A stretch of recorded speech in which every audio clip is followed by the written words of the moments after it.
मलापेतस्य तदा सर्वावरणमलापेतस्य ज्ञानस्यानन्त्याज्ञेयमल्पम् ज्ञानस्यानन्त्याज्ञेयमल्पम् ततः क्लेशकर्मनिवृत्तिः ततः क्लेशकर्मनिवृत्तिः तदा सर्वावरणमलापेतस्य ज्ञानस्यानन्त्याज्ञेयमल्पम्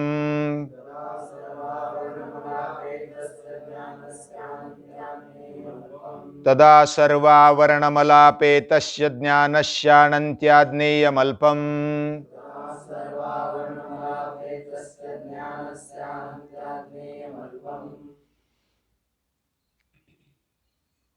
हमारे पूरे जीवन में अंतःकरण का बड़ा महत्व है। हर एक मनुष्य प्राणी के अंदर जो अंतःकरण है वो विशेष है। बाकी प्राणियों के अंदर भी अंतःकरण है, लेकिन मनुष्य में जो अंतःकरण है वो विशेष है। और वह अंतःकरण सत्व गुण प्रधान है, यानी सत्व गुण का प्रकाश उसमें ज्यादा दिखाई देता है, वो उससे ही बना है। हालांकि अल्प मात्रा में रजोगुण तमोगुण रहते हैं, और जब ज्यादा मल बढ़ जाए यानी कि कचरा बढ़ जाए तब अंतःकरण कलुषित होता है, वह गंदा हो जाता है। और वह गंदगी के कारण, वह मल के कारण, कचरे के कारण अलग अलग विचार आते रहते हैं, अलग अलग भावनाएं उमड़ती है, और उसके ही कारण अलग अलग संस्कार वह स्थापित हो जाते हैं। और ये अंतःकरण ही है कि जो हमारे जीवन को हैंडल करता है, दिशा दे देता है। इसलिए हमारे ऋषियों ने, महर्षि पतंजलि ने और बाकी भी अन्य ऋषियों ने, अवतारों ने ये बताया है कि योग हमारे जीवन में आवश्यक है। वह किसके लिए? वह शुद्धि के लिए आवश्यक है। और हमारा जीवन इसलिए है 84 यानी कि 84 lakhs ऑफ योनिज, इतनी योनियों में घूम घूम कर हमें यह देह मिला है, मनुष्य जन्म मिला है। और इस जीवन में क्या विशेष है? तो इस जीवन में हम शुद्धि कर सकते हैं अंतःकरण की, और भगवान तक हम जा सकते हैं। नर करनी करे तो नर का नारायण हो जाए, इतनी ताकत मनुष्य जीवन में है। और मनुष्य जीवन में यानी अंतःकरण में इतनी ताकत है। ये जो भगवान ने दिया हुआ मन, बुद्धि, चित्त और अहंकार, ये अंतःकरण में इतनी ताकत है। हमने पिछले कुछ सूत्रों में देखा कि ये जो दृश्य है, अंतःकरण है, ये जड़ होते हुए भी वो आत्मशक्ति के नजदीक है। और नजदीक होने के कारण वह प्रकाशमय दिखता है, वह चैतन्यमय दिखता है। और उसके सामने जो भी आता है उसके जैसा वो हो जाता है, वो उसका खुद का कुछ नहीं है। और वो उसका पूरा जीवन अंतःकरण का अगर अलग से कुछ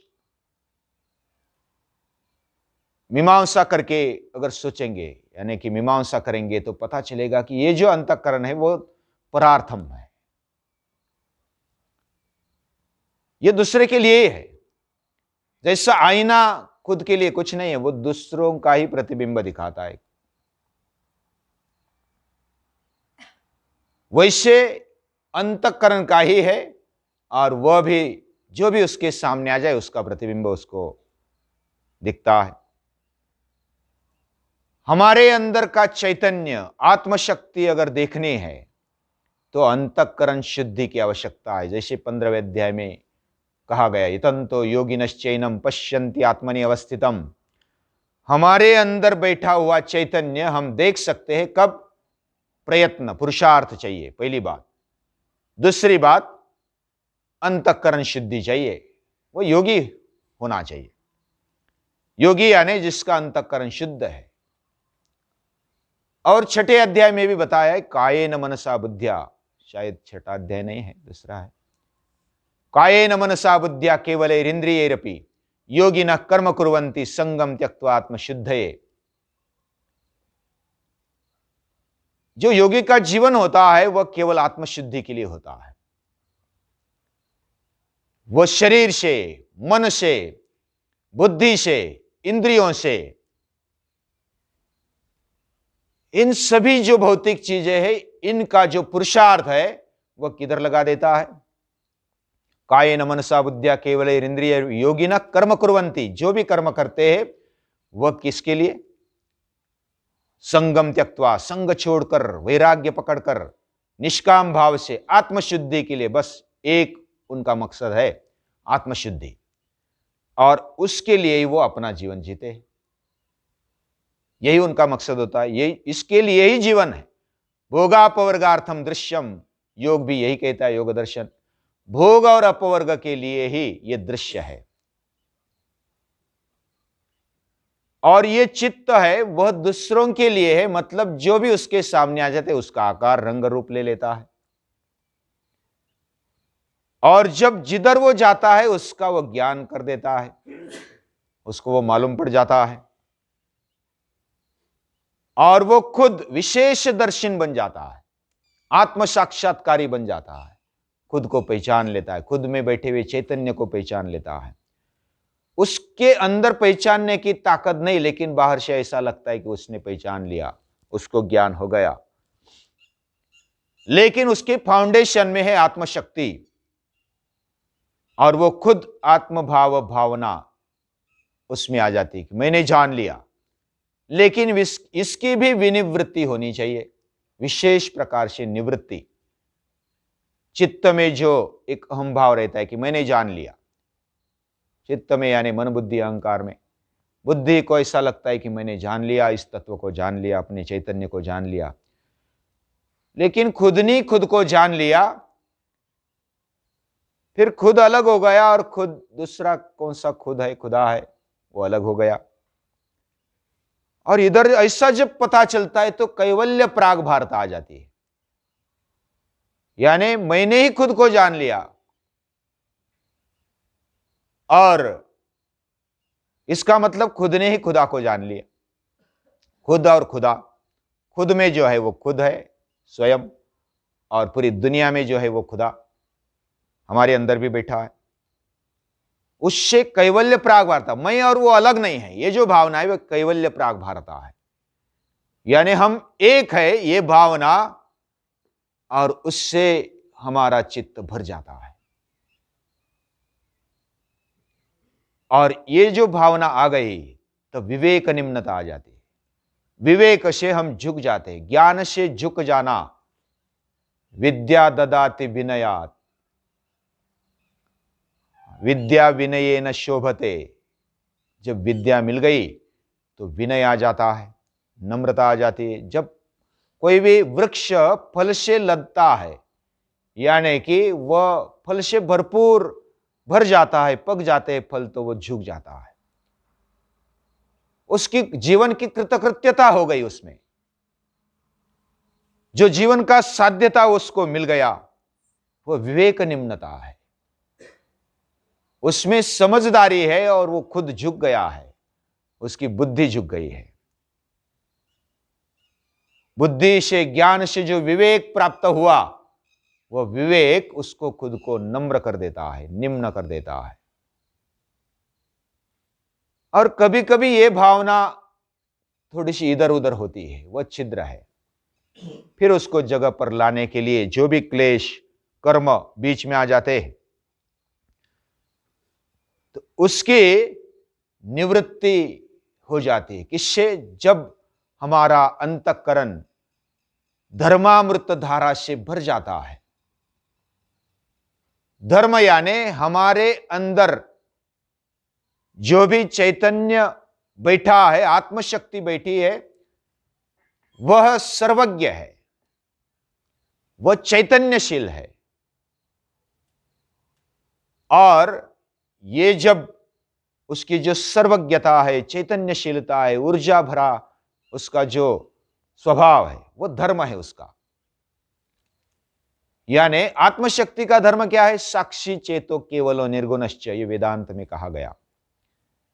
वह साक्षी है, इधर भी कहा गया कि वह साक्षी है। वह चेत यानी चेतन युक्त है, चेतना से युक्त है, और वह केवल है और निर्गुण है, उसमें कोई गुण नहीं। वो गुणों के पार है, सत्व गुण रज तम, ये तीनों गुणों के उस पार है, वो गुणातीत है।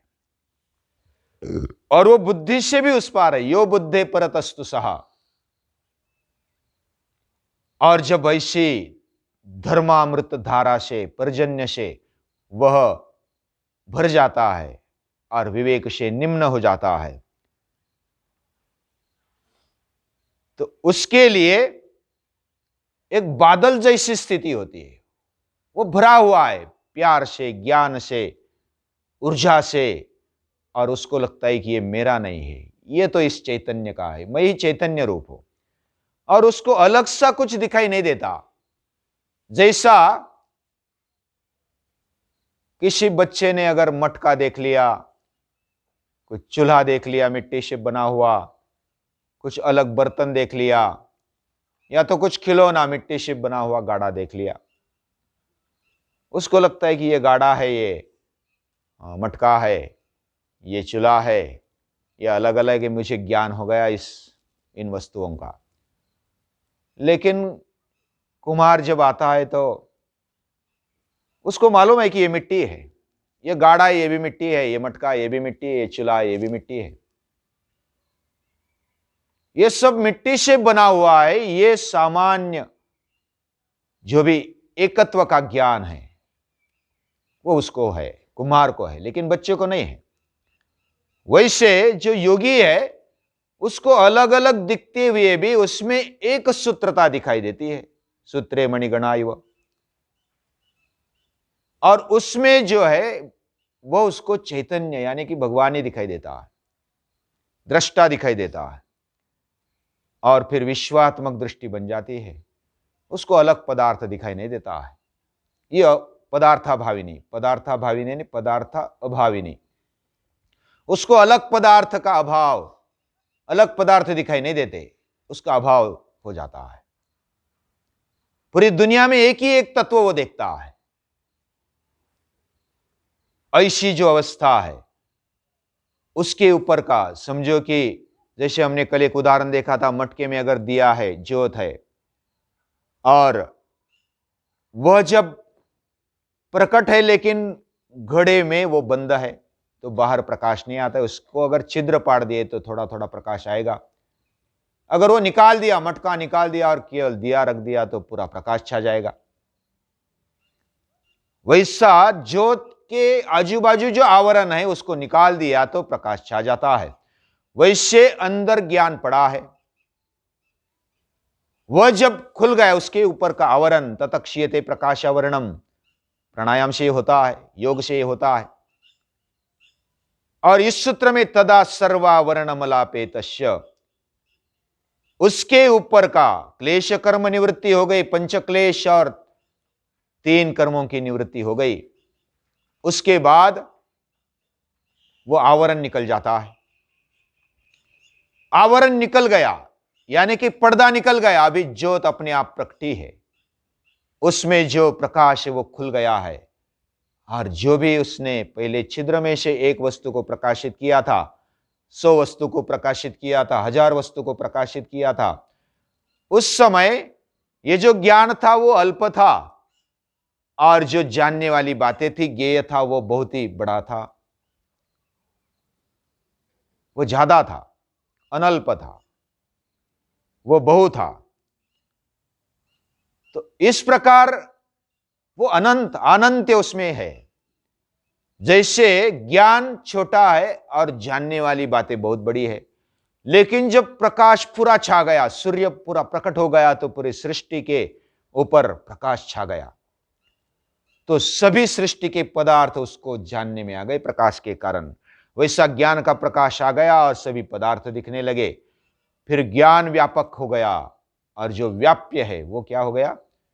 जो पदार्थ है, वस्तु है, वो व्याप्य हो गई। जिसने व्याप लिया है वो व्यापक है और जो व्यापा है वो व्याप्य है। जैसा विशेष्य विशेषण, जैसा हमने सीखा। विशेषण यानी जिसको दिया जाता है, विशेषण नाम दिया जाता है, एक विशेष नाम, तो वो विशेषण होता है। जिसके ऊपर दिया जाता है वो विशेष्य है। जैसा पदार्थ हमें दिखा वो व्याप्य है और प्रकाश ज्ञान के कारण वो व्यापक ने व्याप्य को व्याप्त कर लिया। यानी व्यापक जो है वह बहुत बड़ा है और जो व्याप्य है वो छोटा है। वैसा इधर ज्ञान खुल गया, आवरण निकल गया, तो ज्ञान व्यापक बन गया और जो वस्तु है वह अल्प बन गई, वह छोटी बन गई। तो ज्ञानस्य अनंत्य, ज्ञान अनंत है, वो हमारे अंदर है। स्वामी विवेकानंद इसलिए कहते हैं कि everyone is divine and everyone is potentially divine. सबके अंदर ये ज्ञान पड़ा है और वो दैवी ज्ञान है। दैवी जो तत्व है सभी के अंदर है और वो अनंत है। उसके लिए कोई सीमा नहीं है। सीमा किसको होती है? जो अल्प है उसको सीमा है। आकाश को सीमा नहीं है। आकाश में सभी व्याप्त है, ग्रह, तारे, नक्षत्र, पूरे वायु और पंचमहाभूत।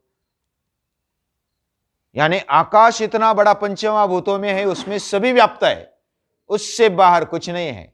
लेकिन वह कहां तक है वो मालूम नहीं। वो अनंत है, अनंत उसमें आ गया और उसमें जो चीजें है वो अल्प हो गई। वैसे ज्ञान बड़ा हो गया और बाकी चीजें छोटी हो गई। हमारे चित्त ने ऐसा आकार ले लिया, वो पदार्थ भाविनी स्थिति में, ज्ञान भूमि में जब आ जाता है तो उसकी व्यापकता हो जाती है। वो व्यापक दृष्टि से देखने लगता है वो चित्त, और बाकी जो ज्ञान है वो अल्प हो जाता है। ज्ञानस्य अनंत्या ज्ञेयम अल्पम, वो ज्ञेय है वो अल्प हो गया। तो इस प्रकार ये जो स्थिति है योगी की, वह एक एक स्टेप आगे बढ़ता है और सभी आवरण, जो मलावरण होता है हमारे अंदर, यानी मैं जो खुद हूं, वो अहम भाव से पता चलता है। यानी जो आत्मस्फुरण है वो अहम भाव से हमें पता चलता है। अहम भाव यानी मैंपन, उससे पता चलता है कि मैं हूं। ये जो मैं हूं की भावना, ये हमारे अस्तित्व के लिए आवश्यक होती है। और जब वो मैं व्यापक बन गया, तब मैं, जैसे हमने सुना, तुका आकाशा एवढा, तुका झाला पांडुरंग, ये जो बातें हैं वो इस प्रकार की है, इस लेवल पर है। तो ये पदार्थ भाविनी की भूमि है, ये ज्ञान भूमि है, ये प्रज्ञा भूमि है। और इस अवस्था में जब योगी अपने आप को पाता है तो वो कृतार्थ महसूस करता है अपने आप को। एतद् बुद्ध्वा बुद्धिमान स्यात् कृतकृत्यश्च भारत, ये जानकर उसका जीवन बुद्धिमान हो जाता है। वो खुद बुद्धिमान हो जाता है, वो कृतकृत्य हो जाता है, कृतार्थ। उसके लिए कुछ पाना नहीं रहा, उसके लिए कुछ जानना नहीं रहा, उसके लिए कुछ करना नहीं रहा, उसके लिए कुछ छोड़ना नहीं रहा, उसके लिए कुछ शोक नहीं, कोई मोह नहीं, कोई भय नहीं, कोई अतृप्ति नहीं। ये पूरा निकल गया और फिर भी जो पूर्णाहम भाव है वो रह जाता है। और वह जो स्थिति है, थोड़ा सा अहंकार लेकर वो ठहरता है, क्योंकि तब भी उसका जीवन बने रहता है। लेकिन जब वह देह को समाप्त कर लेता है तो वह फिर विदेह मुक्त हो जाता है, वह विलीन हो जाता है। ब्रह्म निर्वाण, गीता ने इसको शब्द दिया है। लेकिन इधर कृतार्थता है और वह जो पुरुषार्थ है गुणों का, ये दृश्य का जो पुरुषार्थ है इस जीवन में, वो समाप्त हो गया। वो कैसा होता है, वो अगले सूत्र में है। यानी कृतार्थता और परिणाम क्रम की समाप्ति गुणों की, वह कैसी है, वह कल देखेंगे। तब तक रुकते हैं।